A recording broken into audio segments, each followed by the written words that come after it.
Olá pessoal, estou aqui de novo para a gente falar é a nossa oitava aula de Direito Digital, é uma aula rápida sobre crimes cibernéticos ou cybercrimes, então espero que vocês consigam não só assistir, como aprender um pouquinho mais desse tema. Então vamos falar sobre cybercrimes, meu nome é Karen Pfenner Gomes.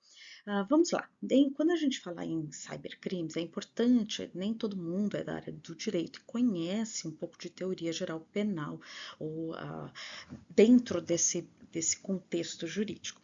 Então, só para explicar que um crime ele é típico, ou seja, ele está tipificado no Código Penal quando eu tenho uma descrição detalhada lá no Código Penal. Nosso código é antigo, é de 1940, então existem alguns crimes que eles são típicos. E, na verdade, quando o crime ele não é típico, é muito difícil conseguir ter um julgamento, né? Porque eu não posso ficar usando como analogia, tem que estar descrito. Então, por exemplo, lá existe o crime 121 de matar alguém. Então, se há essa ação de matar, ele está descrito no Código Penal, então pronto, eu já tenho um crime tipificado no Código Penal e é ele que vai usar como base para uma condenação. O que ocorre é que a gente tem hoje no mundo virtual alguns crimes que são atípicos. Em 1940 a gente não tinha ideia das novas relações que iriam existir depois de 60 anos ou menos até, né? Então, alguns desses crimes dentro do mundo virtual, eles são considerados atípicos. Por quê? Porque eu vou precisar usar uma analogia, eu não tenho a descrição detalhada no Código Penal. Vou dar o exemplo de clonagem de site. Não existe um crime de clonagem de site, mas a gente consegue ver dentro das ações que o criminoso ele toma para clonar um site para obter alguma vantagem ilícita ou para utilizar isso como enganar alguém, eu utilizo como uma analogia para que eu consiga adequar e identificar em qual tipo penal, em qual artigo penal está descrito. Então, por exemplo, clonagem do site, não existe isso, mas existe sim o 171, né, que é o estelionato, eu estou tentando enganar alguém e a partir dessa forma de engodo, a clonagem do site ela pode ser também utilizada. Então, a partir daí, a gente tem uma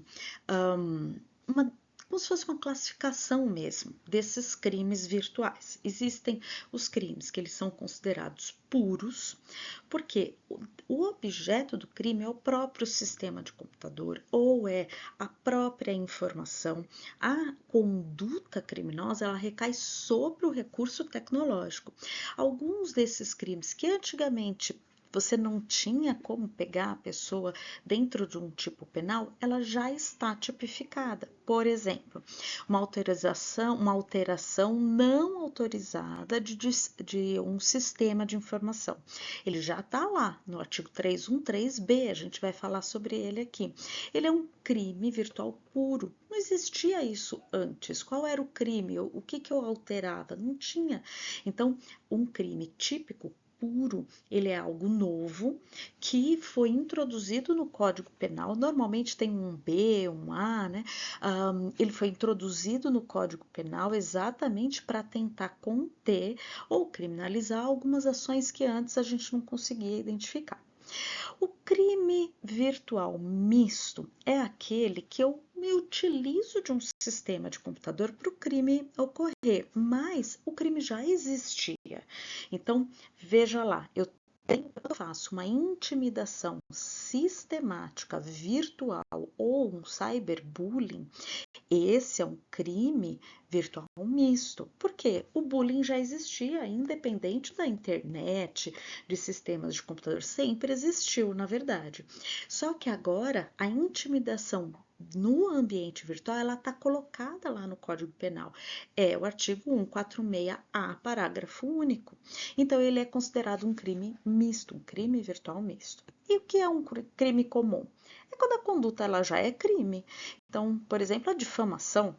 Difamação está lá desde 1940, dizendo que difamar alguém ou injuriar, ou caluniar, ou fraude, tudo isso já existia no Código Penal. Eu não tenho um novo tipo penal, uma nova modalidade com novas penalidades. Não, é o mesmo que é aplicado. O que que acontece quando uma difamação, por exemplo, é feita no ambiente virtual? Ela é um potencializador. Então, porque é diferente eu falar, gritar aqui da onde eu tô e eu colocar lá gritando numa rede social, de repente caluniando alguém ou injuriando alguém. Então a gente tem essas três classificações: o puro, o misto e o comum. Hum, Existem diversos crimes cibernéticos, então eu coloquei alguns exemplos aí: fraude por e-mail, fraude de identidade, roubo de dados financeiros e inclusive pagamento, roubo e venda de dados corporativos, e esse é um ponto bem interessante também, o cyberextorsão, né, ataques, e aí tem várias formas de ataques, né? O cryptojacking, espionagem cibernética, a interferência em sistemas de modo a comprometer, causar caos ou comprometer a própria operacionalidade na rede, violação dos direitos autorais, muito comum no ambiente virtual, tá? Você ter violações a direitos, às vezes a pessoa nem sabe que existe algum direito imaterial, direito autoral dentro daquele tipo de ação que ele vai fazer. Jogos de azar ilegais, venda de itens ilegais no ambiente online também, né? Quando a gente entra lá naquela dark web, incitação, e aí questões, por exemplo, de pornografia infantil. Então, existem diversos crimes. O que a gente vai tratar aqui? Eu trouxe alguns que são tipos penais e crimes puros que estão já dentro do nosso Código Penal. Esse é um exemplo. É a inserção de dados falsos em sistemas de informação. Então, artigo 303-A. Vamos ler aqui junto para vocês entenderem que às vezes a escrita ou a organização de um tipo penal dentro do Código Penal, ela não é tão intuitiva assim. Então, é importante a gente entender o que a gente está falando. Então, ele sempre começa com verbo, por isso que está aqui, ó, inserir ou facilitar. Esse é o verbo, inserir ou facilitar, é o comando, é a ação. Quem é da área de programação é o que está no prompt, tá? Então, é o comando ali. Quem é que vai fazer isso? Pronto, agora eu sei, é um funcionário autorizado. Então, quer dizer que a ação, ela é feita por alguém que poderia entrar mesmo nesse local. Ele é um funcionário autorizado. Outro ponto importante, o que ela faz? Eu insiro e eu facilito o quê? E aí tem a inserção, então, de dados falsos, ou eu não estou inserindo nem facilitando, eu tenho outro verbo aqui, eu estou alterando ou excluindo. Então, eu tenho inserir, facilitar, alterar ou excluir, e eu estou alterando ou excluindo o quê? Um dado correto da forma errada. Então, indevidamente, eu estou tirando o dado que deveria ser mantido lá. Aonde?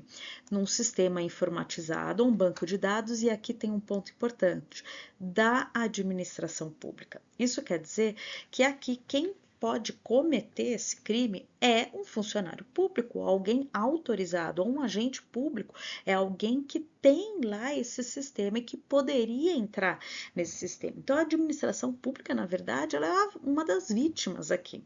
Qual que é a motivação? Pode ser tanto obter uma vantagem devida para si ou para outrem. Então, eu quero tirar lá um valor da Receita Federal, eu entro para retirar o pagamento do imposto de renda de alguém. Ou simplesmente para causar dano. Eu só quero assim, jogar no ventilador mesmo, eu não quero nem nada para mim, eu não tô ganhando nada com isso, eu só quero ter essa ideia de causar um prejuízo para alguém, tá? Que infelizmente existe muito. Então, esse é um crime, é um tipo penal e um crime puro que foi inserido muito depois, foi inserido, na verdade, há alguns anos. Dentro, no mesmo artigo, a gente tem um outro, olha que interessante, vamos ver a diferença. Então, modificação ou alteração não autorizada em sistemas de informação. Então, vamos ver o que está escrito aqui. Então, é modificar ou alterar, certo? Então, eu já sei que a ação, o comando, o prompt é esse.